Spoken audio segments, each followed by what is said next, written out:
내가 전심으로 주께 감사하며 신들 앞에서 주께 찬송하리이다. 내가 주의 성전을 향하여 예배하며 주의 인자하심과 성실하심으로 말미암아 주의 이름에 감사하오리니 이는 주께서 주의 말씀을 주의 모든 이름보다 높게 하셨음이라. 아멘. 연약한 인생을 사랑해 주시고 그 심정을 헤아려 주시는 아버지 하나님, 오늘도 저희들을 예배 자리에 이끌어 주시고 변함없는 사랑과 은혜를 베풀어 주심을 감사드립니다. 우리가 무엇이건대 죄악 중에서 우리를 건지시며 의롭다 하시며 하나님의 자녀로 삼아 영생의 복을 누리게 하십니까? 이 시간 베풀어 주신 그 헤아릴 수 없는 은혜에 감격한 저희들, 마음과 사랑과 정성을 다해 하나님께 예배하오니 우리의 예배를 받으시고 홀로 영광을 거두어 주옵소서. 예수님 이름으로 기원하옵나이다. 아멘.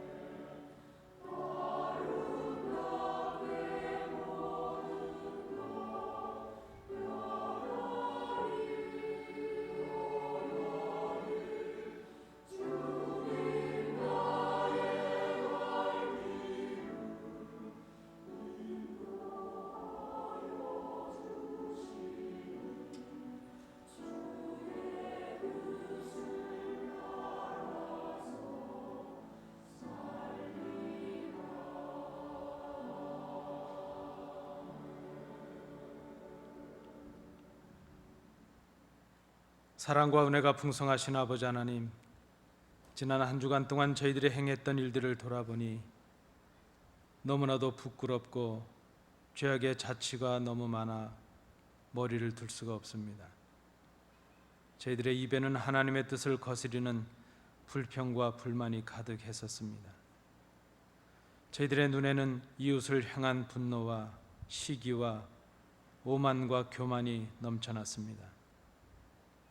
저희들의 발걸음은 쾌락을 쫓고 죄악된 길로 달려가기에 바빴습니다. 술 취했습니다. 방탕했습니다. 사치와 허영 속에 방만하게 지냈습니다. 하나님이 기뻐하시는 찬양과 기도와 헌신과 봉사는 잊은 채로 한 주간을 살았습니다.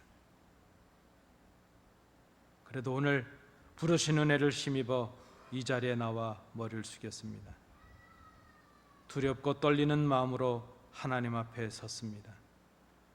이 시간 회개하오니 우리의 모든 죄와 허물과 부족을 용서하여 주옵소서. 이젠 아버지와 나만이 알고 있는 은밀한 죄를 인하여 묵묵히 참회의 기도를 계속드립니다.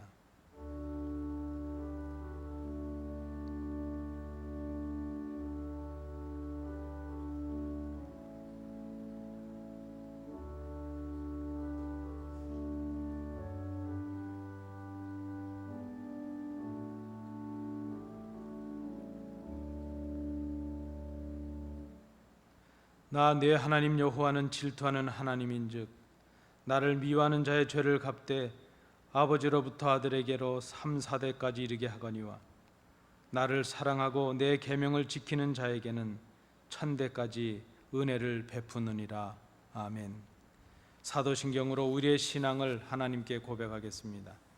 전능하사 천지를 만드신 하나님 아버지를 내가 믿사오며 그 외아들 우리 주 예수 그리스도를 믿사오니 이는 성령으로 잉태하사 동정녀 마리아에게 나시고 본디오 빌라도에게 고난을 받으사 십자가에 못 박혀 죽으시고 장사한 지 사흘 만에 죽은 자 가운데서 다시 살아나시며 하늘에 오르사 전능하신 하나님 우편에 앉아 계시다가 저리로서 산 자와 죽은 자를 심판하러 오시리라.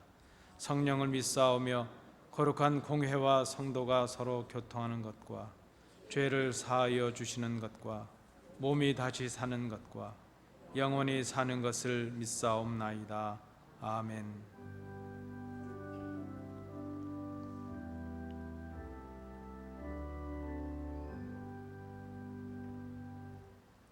자리에 앉으셔서 교독문 55번 시편 127편을 우리 교독으로 봉독하시겠습니다. 여호와께서 집을 세우지 아니하시면 세우는 자의 수고가 헛되며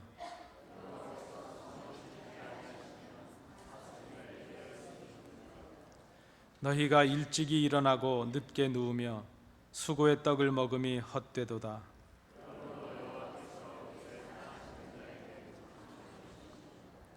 보라, 자식들은 여호와의 기업이요 젊은 자의 자식은 장사의 수중의 화살 같으니 그들이 성문에서 그들의 원수와 담판할 때에 수치를 당하지 아니하리로다. 아멘.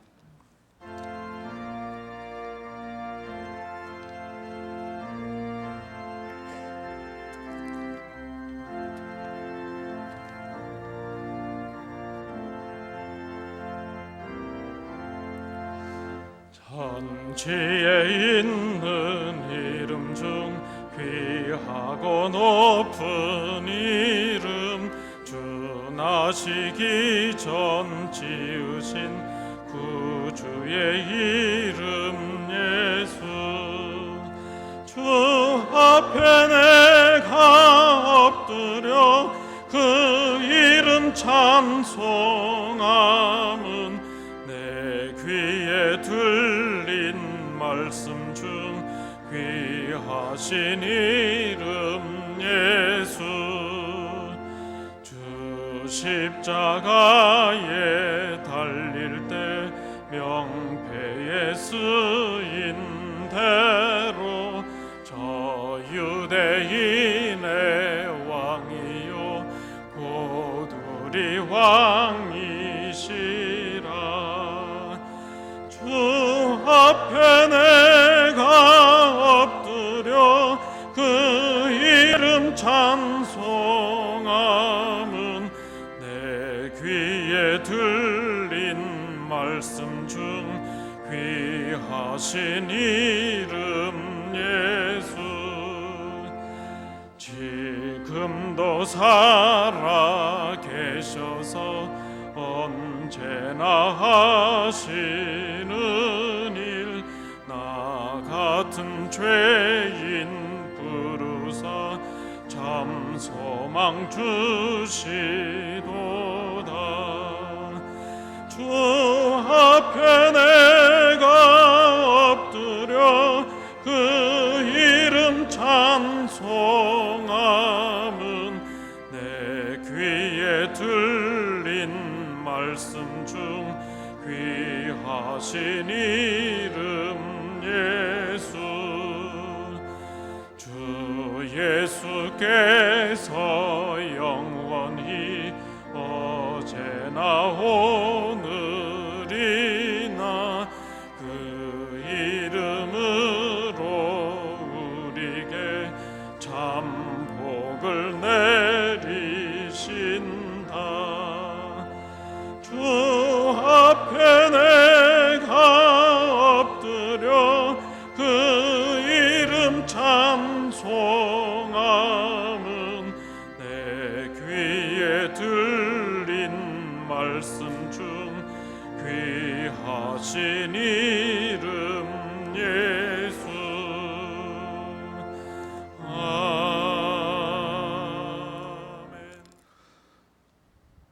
전지전능하신 하나님 아버지, 말씀으로 온 세상을 창조하시고 특히 저희 인생을 창조하신 하나님의 그 위대하심에 찬양과 경배, 찬송을 올려드립니다.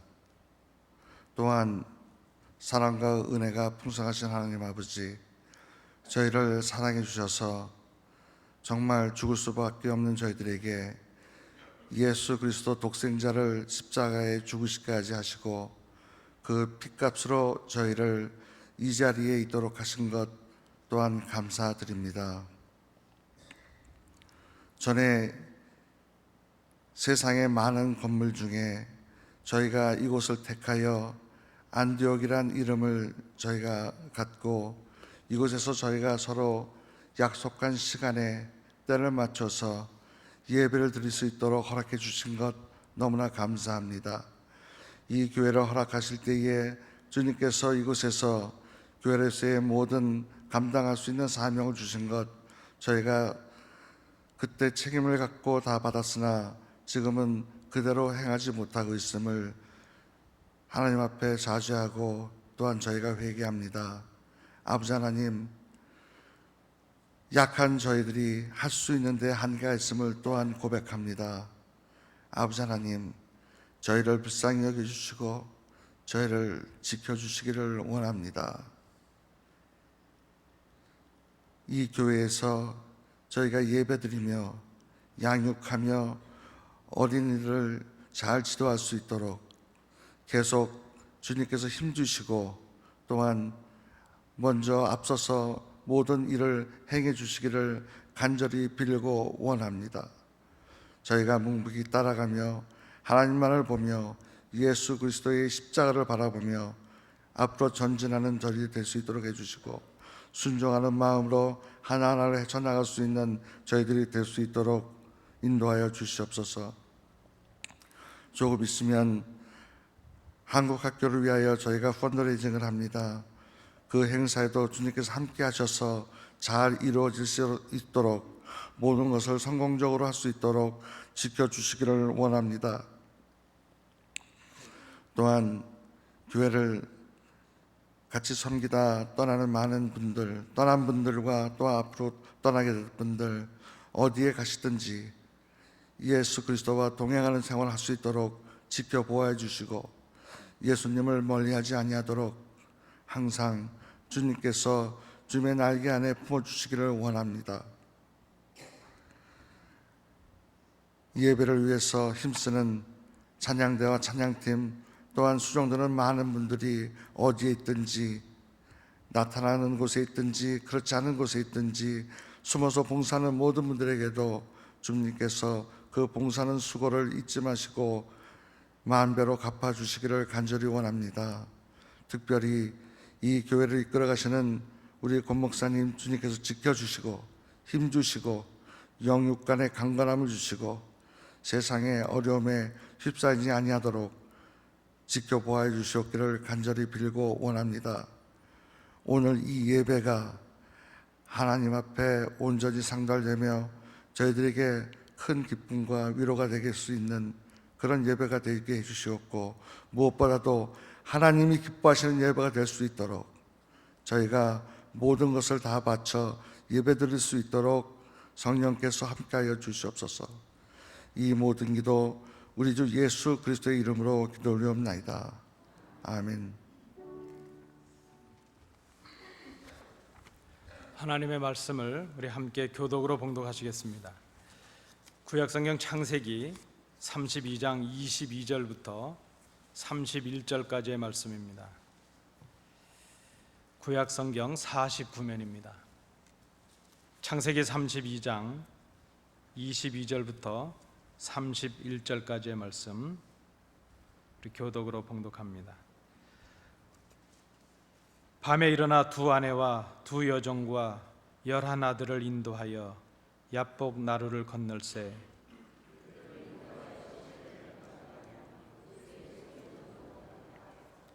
야곱은 홀로 남았더니 어떤 사람이 날이 새도록 야곱과 씨름하다가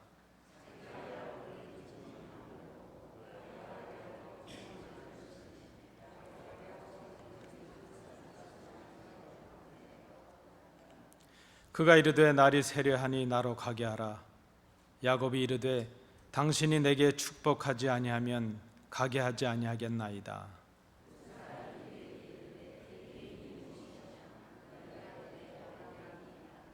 그가 이르되 내 이름을 다시는 야곱이라 부를 것이 아니요 이스라엘이라 부를 것이니 이는 내가 하나님과 및 사람들과 겨루어 이겼음이니라.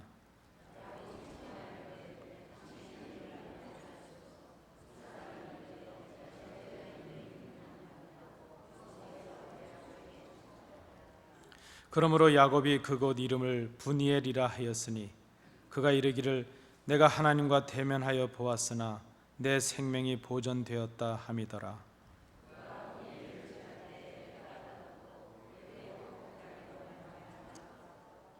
아멘.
성도 여러분, 기도해 주셔서 제가 휴가를 잘 마치고 돌아왔습니다. 감사를 드립니다.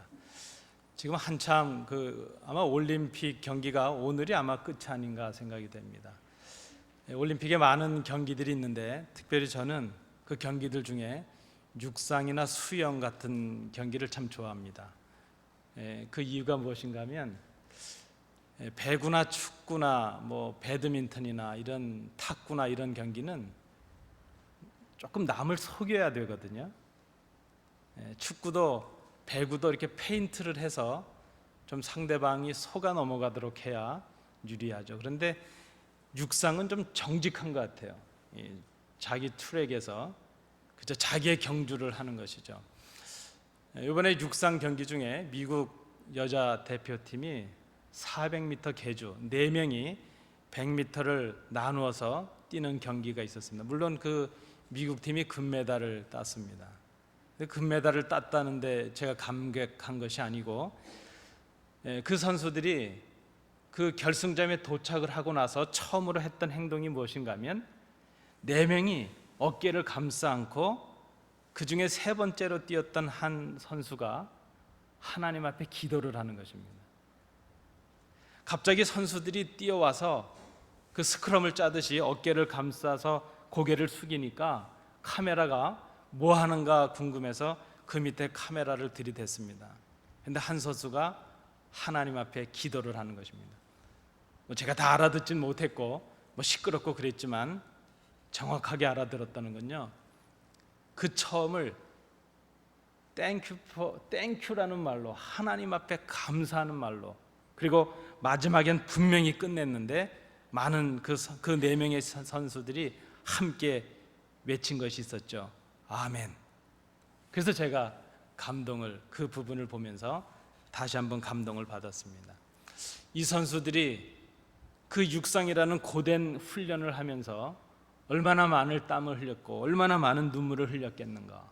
그리고 그들의 그 눈물과 땀을 가능하게 했던 것이 하나님 앞에 엎드린 기도가 아니었겠는가. 제 스스로 감동을 받는 그런 시간이었습니다. 여러분, 예수님을 믿는 성도들과 예수님을 믿지 않는 불신자들을 특징 지을 수 있는, 구별해 줄 수 있는 그런 모습들이 뭐가 있을까요? 우리가 이렇게 보면 저분들은 예수 믿는 사람이구나, 저분들은 예수 믿는 분이 아니구나 하는 것을 우리가 어떻게 알 수 있을까요? 그것은 말씀과 찬송과 기도라 이렇게 생각을 합니다. 우리 믿는 사람들에게 하나님의 말씀은 삶의 가치요 기준입니다. 그래서 우리 믿는 자들은 하나님의 말씀에 순종함으로 하나님을 기쁘시게 하는 삶을 살아가는 사람들, 이렇게 말할 수 있습니다. 믿는 자들에게 찬송은 하나님께서 베풀어 주신 은혜에 대한 가장 성숙한 감사의 응답이 아니겠는가, 그렇게 생각을 합니다. 여러분, 한번 속으로 생각해 보시기 바랍니다. 우리 성도님들께서는 지난주 우리 이 목사님을 통해 주신 설교의 제목과 본문을 지금 기억하고 계신가 하는 것이죠. 그저 속으로만 생각해 주십시오. 대개 통계적으로 주일 예배를 마치고 예배당을 나가는 성도들의 70% 정도는 그날 본문과 그날 제목을 기억하지 못한답니다. 여러분, 오늘 한번 시험을 해보시기 바랍니다. 그리고 주일이 지난 후에 한 3일 정도가 지나가면 95% 정도는 그 말씀과 본문을 기억하지 못한다, 이렇게 통계적으로 말합니다. 그런데 여러분, 너무 실망하지 마십시오. 아주 우스갯소리도 있습니다. 그 성도들이 설교를 기억하지 못한다 그러니까 어떤 분이 그런다는 겁니다. 너무 걱정할 거 아니라고, 설교한 목사도 기억하지 못할지 몰라 그렇게 얘기를 했다는 것입니다. 여러분, 우리가 설교를 기억하지 못한다 하는 것은 그 설교를 통해 주신 하나님의 말씀을 묵상하고 실천하지 않았다는 증거가 될 수 있습니다. 여러분, 다시 한번 생각해 보십시오. 지난 한 주간 동안 여러분의 가정과 직장에서, 일터에서 얼마나 많은 찬송을 불러보셨습니까? 거의 대부분 우리 성도들은 찬송을 거의 하지 못합니다. 그저 이렇게 교회 나오셔서 찬송가 한두 곡을 부르고 있을 그것이 찬송 생활의 전부가 아니겠는가 생각을 합니다. 그리스도인들의 특징이라 말할 수 있는 말씀의 삶, 이 찬송을 부르는 이 삶이 우리 삶 속에 나타나고 있지 못한다면 그를 진정 그리스도인이라 할 수 있겠는가 하는 그런 생각을 해봅니다. 말씀의 묵상과 그 말씀을 행하는 모습, 그리고 찬송 생활에 우리 삶 속에 나타나지 않는 그런 모습은 곧바로 우리 그리스도인으로서 우리의 영적인 그런 위기로 나타날 수밖에 없다는 것입니다. 그리고 이 말씀 생활과 찬송 생활의 위기가 바로 기도 생활이 없는 데서 초래가 된다 하는 것입니다. 믿는 사람들의 삶 속에서 말씀에 대한 순종과 감사의 찬양을 가능하게 하는 그런 용기와 능력을 힘입는 방법은 바로 기도입니다. 기도는 하나님과의 교제, 그리고 하나님과의 도움을, 하나님께로부터 도움을 위해서 하나님께서 정하신 방법입니다. 기도는 하나님과의 교제 가운데 주신 그 말씀을 통해서 우리의 죄를 회개하게 하고 말씀에 순종하게 하는 용기와 지혜를 얻게 합니다. 기도는 하나님을 찬송하는 성령님의 감동과 기쁨이 우리 가운데 머물게 하는 것입니다. 말씀대로 살지 않는 그리스도인, 아니 말씀을 기억도 하지 못하는 그리스도인, 찬송하는 삶이 없는 그리스도인, 그들에겐 진정한 기쁨과 평안과 감격의 능력이 그런 삶을 살아갈 수가 있겠는가 하는 것입니다. 이 모든 것들은 기도하지 않는 데서 나오는 당연한 결과라 말할 수 있습니다. 오늘 우리는 야곱의 사건을 기록하고 있는 본문을 함께 읽으셨습니다. 이 본문에 나타나는 야곱의 모습을 통해서 우리의 기도의 모습을 한번 생각해 보고자 합니다. 대개 기도하지 않는 이유가 있는데요, 기도하지 않는 이유는 절박하지 않기 때문입니다. 오늘 본문에 나타나는 이 야곱을 우리가 생각해 보면 참으로 이 야곱은 거칠 것이 없는 그런 생을 살았던 사람입니다. 어떻게 보면 그는 집념의 사람이고 의지의 사람이기도 합니다. 그는 아버지와 그 아버지 이삭과 형 에서를 속이면서까지 장자권과 아버지의 축복권을 가로챘던 그런 사람입니다. 형을 피해서 외삼촌 라반의 집에 거하는 20년 동안 자신이 계획한 대로 아내들도 얻고 많은 노비와 많은 재산을 얻었던 그런, 어떻게 보면 입지전적인 성공의 삶을 살아간 사람이라 말할 수 있습니다. 그는 필요할 때면 속이기도 하고 필요할 때면 아버지의 집을 떠나기도 합니다. 또 필요할 때가 되면 오늘 본문에 나타나는 것처럼 라반의 집을 떠나기도 합니다. 필요할 때에 사랑하는 아내 라헬을 얻기 위해서 7년과 7년 14년을 외삼촌 라반을 위해서 일하는, 어떻게 보면 결단의 사람이요 또 용기 있는 사랑의 사람이라 이렇게 말할 수도 있겠습니다. 그야말로 이 야곱이라는 사람, 그의 생은 우리가 꿈꾸는 그런 사람이요 소위 말하는 승승장구하는 그런 사람이었구나 생각이 됩니다. 부족함이 없습니다. 원하는 대로 다 이루었습니다. 그는 참으로 형통한 삶을 살아왔습니다. 그런데 그에게 문제가 있는데 그 형통이 하나님의 은혜인 것을 깨닫지 못했다는 것입니다. 그가 20년 전에 아버지 이삭을 떠나올 때 그는 루스라는 곳에 머물게 되었습니다. 그는 그곳에서 하늘로 이어지는 사닥다리를 경험했고 하나님의 임재를 경험했습니다. 그리고 그곳에 그 하나님을 만난 감격을 가지고 그곳을 베델이라는 하나님의 집이라는 곳으로 칭하였습니다. 바로 그때 하나님께서 야곱에게 주신 말씀이 있었습니다. 창세기 28장 16절 말씀에 보면 내가 너와 함께 있어 내가 어디로 가든지 너를 지키며 너를 이끌어 이 땅으로 돌아오게 할지라 내가 네게 허락한 것을 다 이루기까지 너를 떠나지 아니하리라 하셨다. 그가 거뒀던 모든 형통은 하나님의 돌보심이요 하나님의 은혜였습니다. 그런데 그는 자신이 계획한 대로 형통한 삶을 살아가다 보니까 그것을 생각하지 않았습니다. 야곱은 물질과 소유의 넉넉함이 자신이 가지는 모든 문제를 해결할 수 있을 것이라는 착각을 했습니다.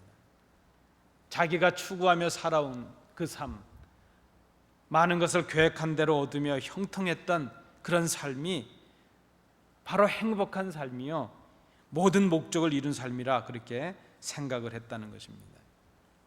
여러분, 왜 우리가 그리스도인이 되었는데도 기도하지 않습니까? 절박하지 않기 때문입니다. 내가 계획한 대로 일이 잘 되어지고 형통하다고 생각하기 때문입니다. 아쉬울 것이 없기 때문입니다. 하나님의 도움이 없어도 나는 충분하다 그렇게 생각하고 있기 때문입니다. 내가 지금 누리고 있는 이 형통함이, 이 넉넉함이, 이 부여로움이 하나님의 은혜인 것을 깨닫지 못하고 있기 때문입니다. 그저 우리는 그렇게 생각합니다. 물질의 넉넉함이, 내가 가진 이 여유가 영적인 만족도 줄 수 있을 것이라 그렇게 생각을 합니다. 여러분, 영적인 갈급함을 느끼지 못하는 사람은 기도할 수 없는 사람입니다. 두 번째로, 기도하지 않는 이유는 내 힘으로 할 수 있다고 생각하기 때문입니다. 야곱이 20년 만에 외삼촌 라반에게서 떠나서 아버지 이삭이 있는 그 가나안 땅으로 이제 돌아오게 되었습니다. 오늘 본문이 그 내용을 담고 있습니다. 그는 자신이 20년 동안 이루었던 그 재산과 모든 식솔들, 그 모든 부가 자신의 성공이라고 생각을 했습니다. 그런데 이제 막상 돌아오려고 오는 그 길에 자신 앞에 큰 문제가, 큰 걱정거리가 가로막혀 있는 것을 깨닫게 되었습니다. 그저 우리는 생각하기를 이만큼 갖고 이만큼 누리게 되면 걱정이 없을 것이라 생각하지만, 여러분이 이미 살아보신 인생이 그렇지 않습니다. 그렇지 않습니까? 뭐가 해결됐는가 싶으면 또 다른 문제가 있습니다. 우리가 이 땅에서 얻는 눈에 보이는 것들이 충족된다고 해서 눈에 보이지 않는 영적인 문제까지 충족되는 것이 아니라는 것을 이 야곱이 깨닫게 되었습니다. 그 야곱이 막닥뜨리게 되는 그 문제가 무엇이었는가 하면, 그에게 장자권과 아버지로부터의 그 축복권을 빼앗긴 그 형 에서가 복수를 위해서 지금 이를 갈고 있었다는 것입니다. 창세기에 보면 야곱이 그 이삭 아버지를 떠나서 라반에게 가기 전에 그 형 에서가 했던 다짐이 무엇인가 하면, 아버지가 죽을 날이 가까웠으니 이제 아버지가 죽으면 저 동생을 내가 꼭 죽여야 되겠다 스스로 다짐을 했던 에서인 것을 볼 수 있습니다. 아마 그는 20년 동안 자신이 빼앗긴 그 모든 것을 생각하면서 복수의 칼날을 갈고 있었을 것입니다. 지금 야곱이 돌아오는 길에 바로 20년 전에 형에게 했던 그 부끄러움 때문에 자신에게 지금 걱정과 두려움이 밀려오게 되었다는 것입니다. 자신이 20년 동안 거두었던 것으로 모든 문제가 해결됐을 것이라 생각을 했는데, 지금까지 자신이 거둔 성공으로도 해결할 수 없는 문제가 있다는 것을 그가 지금 알게 되었다는 것입니다. 그런데 여러분, 야곱이 문제가 또 있습니다. 그것을 깨닫게 되었다면 하나님 앞에 엎드릴 일입니다. 그런데 그가 선택한 방법이 무엇이었는가 하면, 자신의 재산과 자신의 능력을 의지하는 또 다른 방법이었다는 것입니다. 내 자기의 힘으로 그 문제를 해결하려는 그런 시도를 하고 있습니다. 지금 형 에서가 군사 400명을 이끌고 자신을 만나러 온다는 소식을 야곱이 듣게 되었습니다. 야곱이 두려움에 빠지게 되었습니다. 그래서 이 야곱은 어떻게 하든지 형 에서의 마음을 좀 돌이켜보려고 수단과 방법을 다 써봅니다. 우선 야곱은 자신이 거느린 식솔들과 가축들과 모든 무리들을 크게 두 떼로 나누었습니다. 혹시 형 에서가 와서 공격을 하더라도 그저 공격을 당하는 동안 한 떼라도 피해서 뭔가를 남겨야 되겠다 하는 그런 생각에서 그렇게 했습니다. 다급해진 그는 할아버지의 하나님, 아버지의 그 하나님을 부르면서 도움을 구하기도 합니다. 그러나 그것은 진정한 기도는 아니었습니다. 하나님의 말씀과 뜻을 구하고 그 말씀에 자신을 순종하겠다는 그런 기도가 아닙니다. 다만 지금 자신이 위기를 당하고 있으니까 그 위기를 벗어나기 위해서 할아버지의 하나님을 불러보고 아버지가 부르던 그 하나님을 그저 불러보는 그런 하나의 수단으로 두려움에서 외친 것뿐입니다.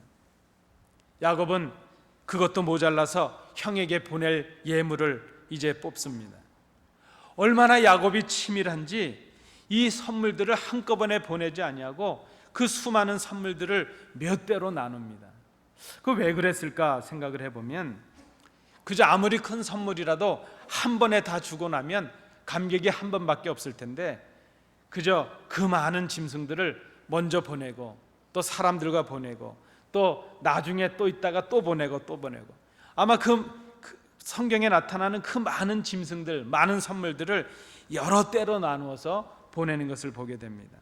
어떻게 하든지 한꺼번에 선물을 받는 것보다도 여러 번 계속 선물을 받게 함으로 이 에서의 마음을 돌이켜보고자 하는 그런 야곱의 치밀함이 엿보입니다. 그렇게 하고 이제 밤을 맞게 되었습니다. 그런데 여러분, 이만큼 했는데도 안심이 안 되는 겁니다. 이 정도 했으면 할 만큼 했는데도 걱정과 두려움에 이 야곱이 잠을 이루지 못합니다.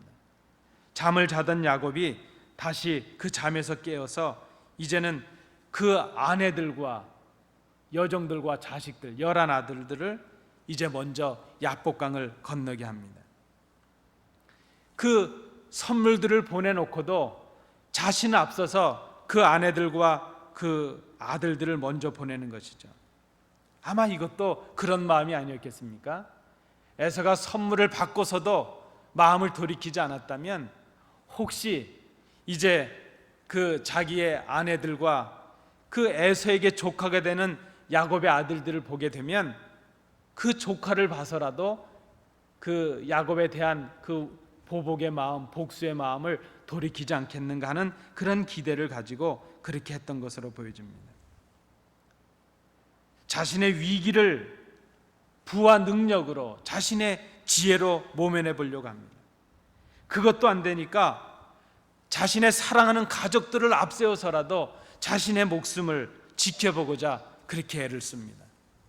그리고 이제 오늘 본문 22절이 시작되고 있습니다.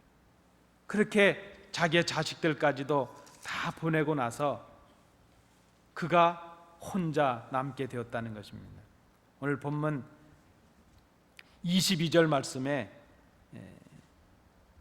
밤에 일어나 두 아내와 두 여종과 11 아들을 인도하여 야복나루를 건널세.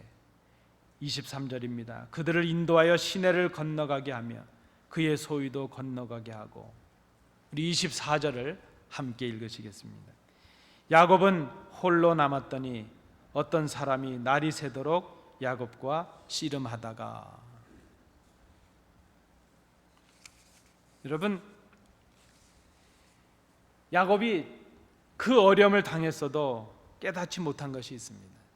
여전히 그는 자신의 힘과 자신의 능력으로 그 문제를 해결해 보려고 생각을 합니다. 자신의 지혜를 동원해 봅니다. 사랑하는 가족들을 이용해서까지라도 자신의 안위를 도모해 봅니다. 그것이 이 야곱의 모습 속에 나타나고 있습니다. 여러분, 우리가 기도하지 않는 큰 이유 중에 하나는요, 내 지혜와 내 능력과 내 소유를 아직 의지하고 있기 때문입니다. 내가 내 문제를 해결할 수 있다고 생각하기 때문입니다. 좀 더 적나라하게 말씀을 드리면 하나님 말고 더 믿는 구석이 있기 때문입니다. 우리는 나의 문제를 해결하기 위해 다른 사람들을 이용하기까지 하는 이기적인 모습도 서슴없이 행합니다. 그런데 우리가 깨달아야 될 것이 있습니다. 우리의 문제는 내가 가진 소유와 나의 배경과 나의 능력과 나의 지혜로 해결될 수 없는 문제들도 있다는 그 사실을 우리가 기억해야 된다는 것입니다. 결국 이 야곱이 밤에 모든 가족들과 식솔들을 다 야복강으로 건너게 하였습니다. 그리고 그는 이제 강 이편에 혼자 남게 되었습니다. 비로소 야곱이 혼자 남게 되어서 깨닫는 것이 있습니다. 그 많은 재산이, 그 많은 식솔들이, 자신이 가졌던 인간적인 꾀와 수단이 아무 의미가 없다는 것을 그가 이제 알게 된 것입니다. 그것들로도 해결될 수 없는 문제가 있다는 것을 이 야곱이 혼자 남겨져서 깨닫게 된 것입니다. 치밀했습니다. 용이 주도하게 문제 해결을 위한 방법을 간구했는데도, 그랬는데도 그 두려움과 불안감이 사라지지 않는 것입니다. 우리가 함께 읽으신 오늘 24절에 야곱은 홀로 남았더니, 여러분, 이것이 우리의 마지막 모습입니다. 야곱은 재산도 가족도 모든 종들도 다 자신에게서 떠나가게 하고 혼자 되었을 때에 자신의 진짜 모습을 보게 되었습니다. 연약하고 아무것도 할 수 없고 자신의 힘과 능력으로는 그 불안감과 근심과 걱정을 해결할 수 없는 연약한 존재라는 것을 그가 깨닫게 되었다는 것입니다. 야곱은 하나님의 사자에게 필사적으로 매달립니다. 당신이 내게 축복하지 아니하면 가게 하지 않겠습니다.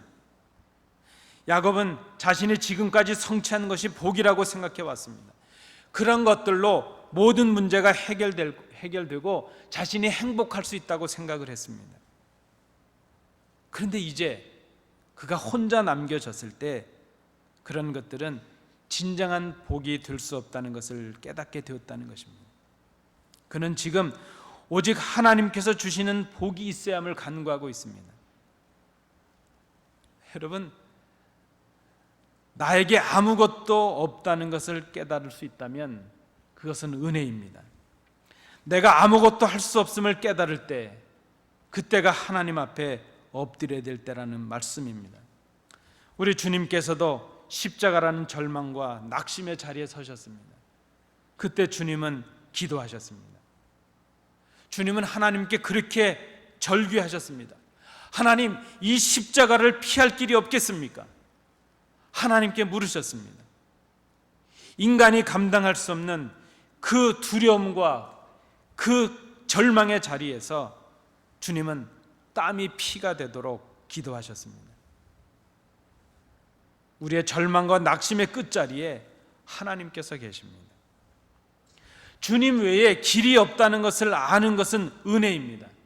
때로 하나님께서 우리를 절망의 자리로 모시기도 하고 낙심의 자리에 두시기도 하고 실패의 자리에 두시기도 한다면 그것은 내가 하는 것이 아니고 하나님을 의지해야 된다는 것을 깨닫게 하시는 하나님의 은혜인 것을 우리가 생각할 수 있어야 될 것입니다. 주님도 그렇게 기도하셨습니다. 아니, 주님이 그렇게 걸어가신 그 길을 우리가 걸어가야 되는 것입니다. 주님이 길이라는 것을 깨닫는 것, 그것이 은혜라고 말할 수 있습니다. 야곱에게 변화가 일어났습니다. 그는 절박함도 없었고 자신의 힘과 재물을 의지하던 그런 사람이었습니다. 그런데 그가 그 모든 것들이 의지할 것이 되지 못한다는 것을 깨닫고 하나님께 매달리게 되었습니다. 야곱은 다투는 사람이었습니다. 야곱은 속이는 사람이었습니다. 야곱은 자신이 원하는 것을 갖기 위해서는 거짓말도 서슴지 않고 거짓을 행해서라도 아버지도 속이고 형도 속여서라도 그것을 쟁취하고야만 그런 사람이었습니다. 그는 자신을 의지했습니다. 자신의 소유를 의지했습니다. 그것이 그의 자신의 힘의 원천이라고 생각을 했습니다. 그런데 하나님께서 그의 힘의 원천을 끊어버리셨습니다. 오늘 본문에 보니까 허벅지 관절을 치셨다 그랬습니다. 우리 전의 성경은 환도뼈를 치셨다 그랬습니다. 하나님께서 야곱의 환도뼈와 이 심줄을 치신 것은 야곱의 힘의 원천을 치셨다는 그런 의미가 있습니다. 이제 그는 똑바로 자기 자신도 설 수 없는 그런 존재가 되고 말았습니다. 걸음도 바르게 걸을 수 없는 그런 불구자가 되고 말았습니다. 그러나 그는 육체의 불구자는 되었지만 영적으로 하나님 앞에 바로 서는 사람이 될 수 있었습니다. 하나님은 야곱이 의지하고 믿는 것이 하나님 외에는 없다는 것을 알려주시기 위해서 그의 다리를 치셨습니다. 여러분, 우리가 나의 힘이라고 생각하는 그것을 포기할 수 있을 때에 해결의 길이 생겨질 수 있습니다. 하나님 말고 내가 의지하고 믿는 것이 끊어질 때 비로소 우리에게 문제 해결의 길이 열립니다. 그때 비로소 우리가 하나님께 엎드려 간구할 수 있기 때문입니다. 하나님께서 야곱에게 물으셨습니다. 내 이름이 무엇이냐?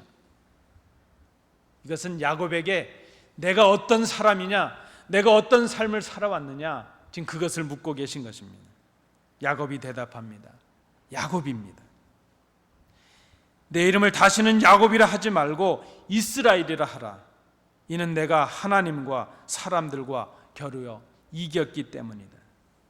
여러분, 이 야곱이 하나님을 이겼다는 이 의미는 야곱의 그 간절한 간구를 하나님께서 들으셨다는 그런 의미의 말씀입니다. 에서가 자신과 자신의 가족들을 칠 것을 두려워하던 그 원천적인 걱정과 두려움의 문제, 자신의 지혜로도 해결할 수 없었고 자신의 그 많은 재산으로도, 자신의 능력으로도, 자신의 사람들로도 해결할 수 없었던 그 원천적인 문제를 하나님께서 해결해 주신다는 약속이 바로 이 이름에서 나오고 있습니다. 야곱에서 이스라엘로 변화가 일어났습니다. 야곱이었을 때 그는 속이는 사람이었고 자기 자신을 의지하는 사람이었습니다. 자신의 목적을 위해서 사람들을 이용하던 그런 사람이었습니다. 자신의 재력과 자신의 사람들을 자신의 행복으로 추구했던 그런 사람이었습니다. 수단이 되지 말아야 될 것들을 수단으로 삼을 수 있는 그런 사람이었습니다. 그런데 그때 그에게 그 하나님은 그저 할아버지 아브라함의 하나님이었고 아버지 이삭의 하나님이었습니다. 우리가 창세기를 잘 보시면 오늘 이 분이엘의 사건 이전에 나타나는 야곱이 하나님을 부를 때 그저 아브라함의 하나님, 그저 이삭의 하나님, 그저 자기의 하나님이 아니라 할아버지의 하나님, 할아버지가 믿었던 하나님, 아버지가 믿었던 하나님, 그렇게 고백하고 있는 것을 봅니다. 그러나 그가 이제 야곱이 아닌 이스라엘이 되었습니다. 비로소 그는 자신의 힘과 자신의 능력으로 해결할 수 없는 문제가 있는 것을 알게 되었고, 자신의 능력이 아니라 하나님을 의지하는 것이 복이라는 것을 그가 알게 되었습니다. 그가 비로소 하나님의 얼굴을 보는 분이엘의 역사를 경험하게 되었습니다. 이제 비로소 그 하나님은 할아버지 아브라함의 하나님이 아니라, 아버지 이삭의 하나님이 아니라 바로 자신이 결단하고 고백하는 자신의 하나님이라는 것을 그가 생각하게 되었다는 것입니다. 여러분, 우리는 우리의 소유와 우리의 힘과 우리의 지혜로 해결할 수 없는 문제들 앞에서 절망하고 낙심할 때가 있습니다. 우리는 이 땅을 보면서 절망할 때도 있고, 내 삶을 보면서도 낙심할 때가 있고, 때로 우리는 교회를 보면서도 절망할 때가 있습니다. 그런데 여러분, 그때 우리는 철저히 혼자라는 것을 깨닫습니다. 우리가 낙심의 자리에 이르러서 절망하고 낙심해서 내가 혼자라는 것을 깨닫게 될 때 그것이 멸망이요 실패라고 생각하지 말아야 될 것입니다. 우리를 혼자 되게 하시는 하나님의 은혜가 있습니다. 우리가 철저하게 낙심과 실망의 자리에서 혼자 남겨지게 될 때에 나밖에 없구나, 연약한 나밖에 없구나, 그것을 깨닫게 될 때에 우리로 하여금 야곱이 이스라엘이 되는 변화를 경험하게 하십니다. 성도들이 고백했던 그 하나님이 아니라 내가 만나고 내가 경험하고 내가 결단하고 내가 고백하는 하나님을 그때 비로소 만나게 하십니다. 하나님을 떠나서는 행복이 없음을 절박하게 깨닫게 하십니다. 내 힘과 내 능력으로는 문제를 해결할 수 없음을 정직하게 인정하게 하십니다. 그 문제 앞에, 우리가 해결할 수 없는 그 문제 앞에 우리를 세우심이 하나님의 은혜라는 말씀입니다. 철저하게 혼자임을 깨닫게 하심이 우리를 향하신 하나님의 사랑입니다. 그때 비로소 우리는 나를 의지하던 야곱이 아니라 하나님만을 의지하는 이스라엘이 되는 변화를 하나님의 은혜로 경험하게 된다는 것입니다. 사랑하는 성도 여러분, 절망과 낙심과 고독의 자리에 계십니까?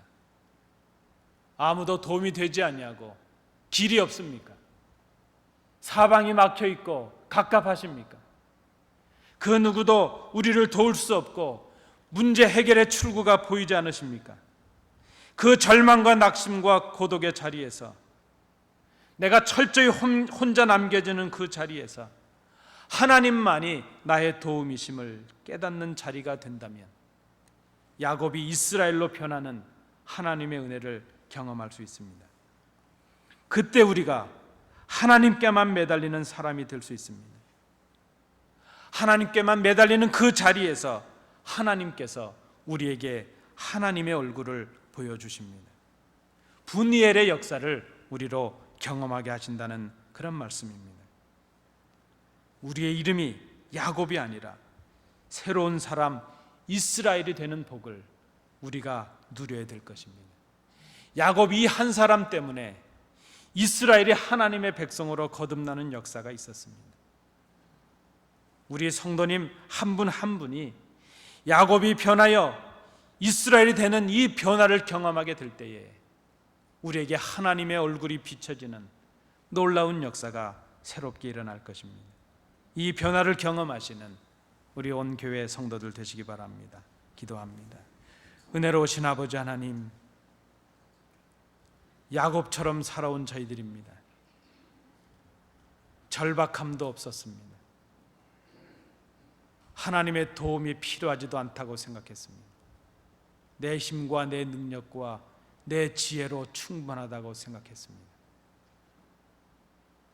그러나 절망과 낙심의 자리에서 혼자 남겨짐을 경험하는 그 사건들이 우리를 향하신 하나님의 은혜임을 깨닫습니다.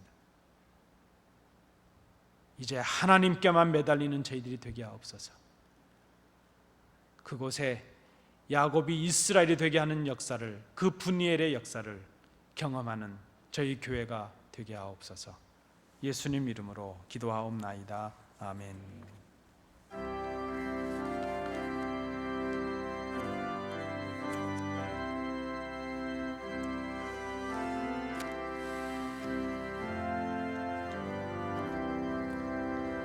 내가 깊은 곳에서 주를 불러 아뢰니 주여 나의 간구를 들어주심 바라고 보좌 앞에 나가니 은혜 내려주소서. 주가 죄를 살피면 누가 능히 서리요. 오직 주만 모든 죄 용서하여 주시고 주님 앞에 떨면서 용서하심 빕니다. 하수꾼이 새벽을 기다리고 바라듯 나의 영혼 주님만 간절하게 바라네. 이스라엘 백성아, 주를 바라보아라.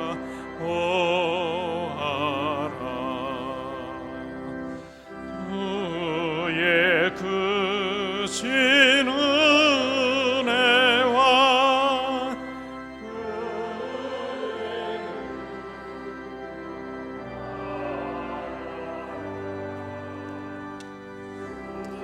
예 깊은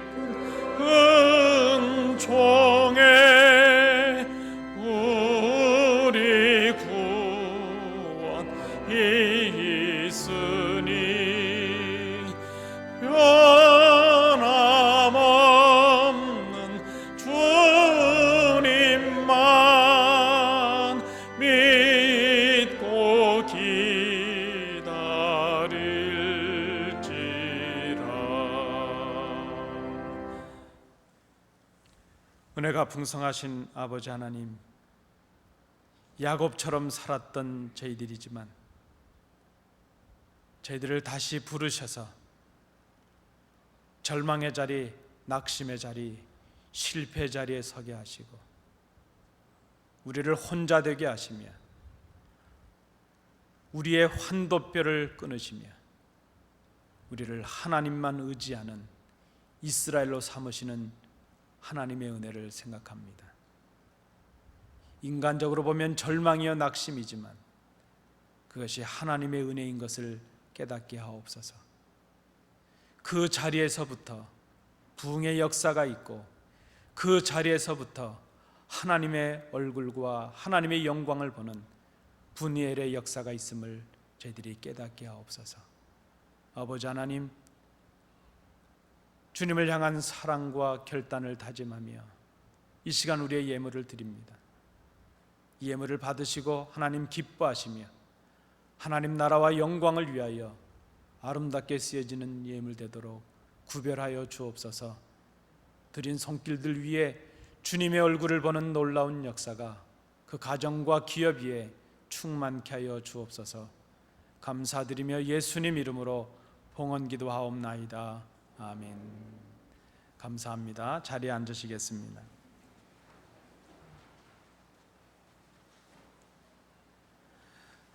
우리 성도님들 좌우로 한번 밝게 인사하시겠습니다. 이렇게 인사하시겠습니다. 당신은 이스라엘이십니다. 이렇게 인사하시겠습니다. 예, 고맙습니다.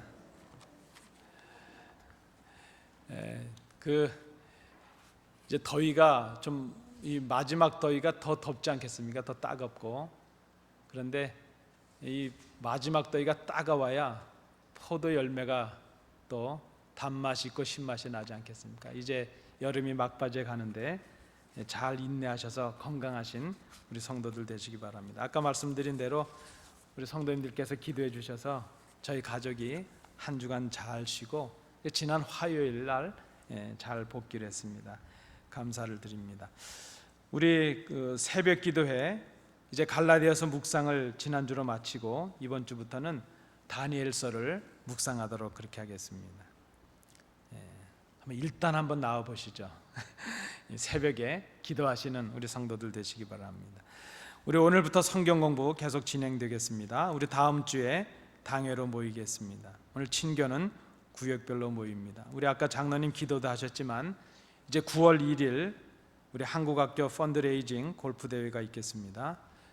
우리 한국 선수도 우승을 했으니까 그 감격을 가지시고 많이 참여하셔서 우리 한국 학교를 위해서 기도도 해주시고 한국 학교가 잘 가을 학기를 준비할 수 있도록 도와주시면 감사하겠습니다. 우리 자세한 것은 우리 강 장로님께나 사무실로 문의해 주시기 바랍니다. 우리 이상성 목사님 저 없는 동안 새벽 기도하시고 교회 돌보시려고 애쓰셨습니다. 우리 이 사무실이 지금 에어컨이 안 돼서 웬만큼 덥거든요. 고생 많으셨는데 우리 다음 주간에 우리 목사님 가족들 휴양하도록 그렇게 하겠습니다. 잘 다녀오실 수 있도록 위해서 기도해 주시기 바랍니다. 우리 오늘 친교는 우리 상돈 집사님, 상행자 권사님 가정, 또 우리 오정환 집사님 가정에서 사랑으로 베풀어 주셨습니다. 감사를 드립니다.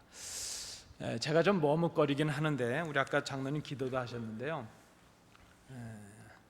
시간이 혹 안 될 수도 있겠다 해서 그죠? 인사를 드립니다. 우리 한상길 집사님, 한순 집사님께서 아까 언뜻 말씀하시기를 다음 주에 교회를 못 나올 수도 있다. 그래서 제가 그저 인사를 드립니다. 우리 집사님 네 분 우리 교회 꼭 필요한 일꾼이시고 아까운 일꾼이신데 타주로 이사를 가시게 되었습니다. 그래서 다음 주 혹 예배를 못 나오실 수도 있겠다. 그래서 우리 두 분 좀 잠깐 괜찮으시면 앞으로 좀 나와 주시면 어떨까요?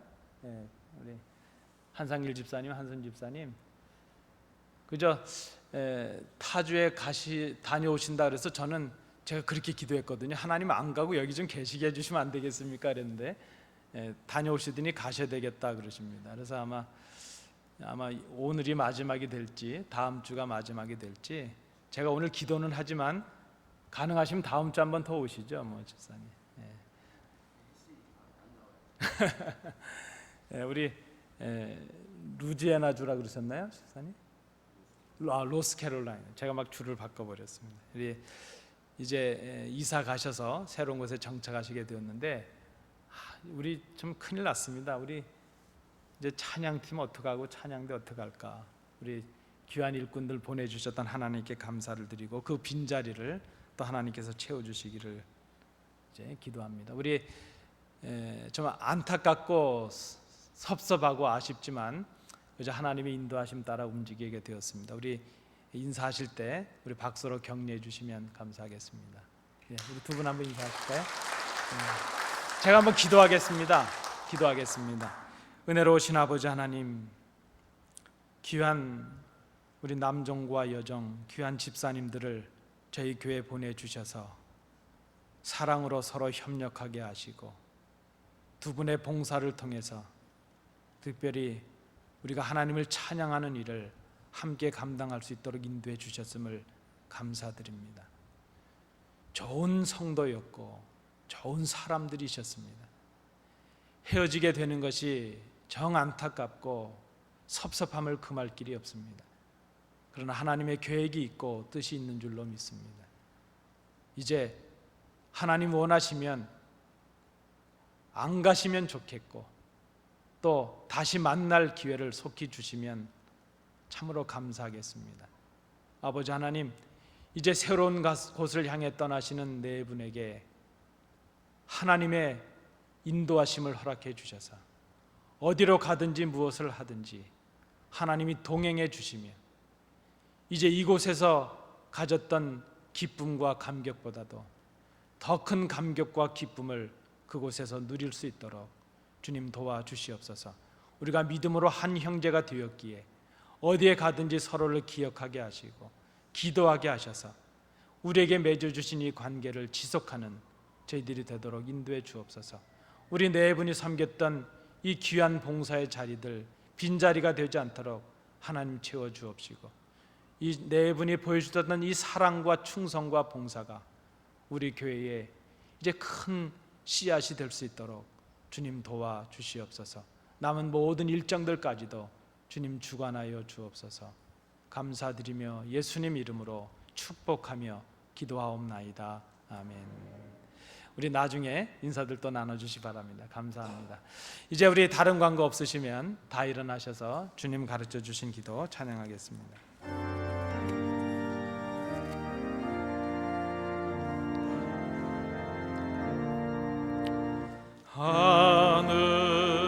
하늘에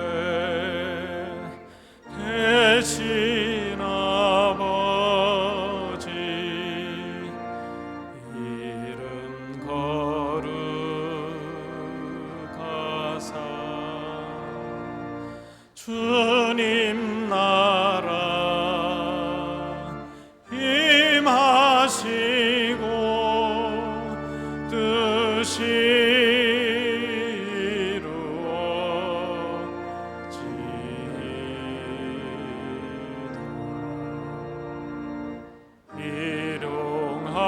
양식 주시고 우리들의 큰 죄 다 용서옵시고 또 시험에 들게 마시고 악에서 구원하소서. 대개 주의 나라 주의 권세 주의 영광 영원히